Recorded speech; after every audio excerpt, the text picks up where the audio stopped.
Xarbot mill-għeluq tal-Valletta 2018 bħala l-Belt Kapitali Ewropea tal-Kultura, il-President tal-University Network of the European Capitals of Culture, il-Professur Flora Karin, faħret ix-xogħol u l-attivitajiet kollha li saru brabta mal-Valletta 2018. Din l-għaqda tiġbor fiħdana l-universitajiet kollha fl-ibliet li ospitaw il-Kapitali Ewropea tal-Kultura, inkluż l-Università ta' Malta. Kien għalhekk li l-laqgħa annwali ta' din l-għaqda ittellet fl-Università Antika fil-Belt Valletta. Il-Professur Karin semmi b'mod partikolari l-attivitajiet li ttellaw fil-Belt Valletta fosthom il-ftuħ tal-Belt Kapitali Ewropea tal-Kultura f'Jannar li għadda u għadd ta' attivitajiet oħra li komplew aqarbu l-arti u l-kultura lejn il-poplu Malti.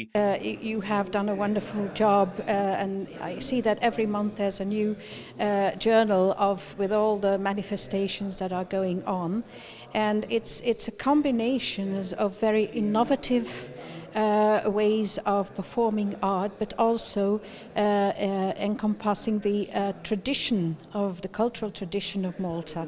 And it's this combination that attracts people, I suppose, both from abroad and I hope also the citizens of Malta. Il-laqgħa ġiet indirizzata mill-Ministru għall-Kultura Owen Bonnici li ħabbar kif il-fondi allokati għall-kultura s-sena d-dieħla żdiedu bi 18% għal total ta' kważi 83 miljun euro. Qal li din iż-żieda se tiġi investita fuq sma ġodda tal-kultura b'mod partikolari fejn kien hemm deficit kulturali.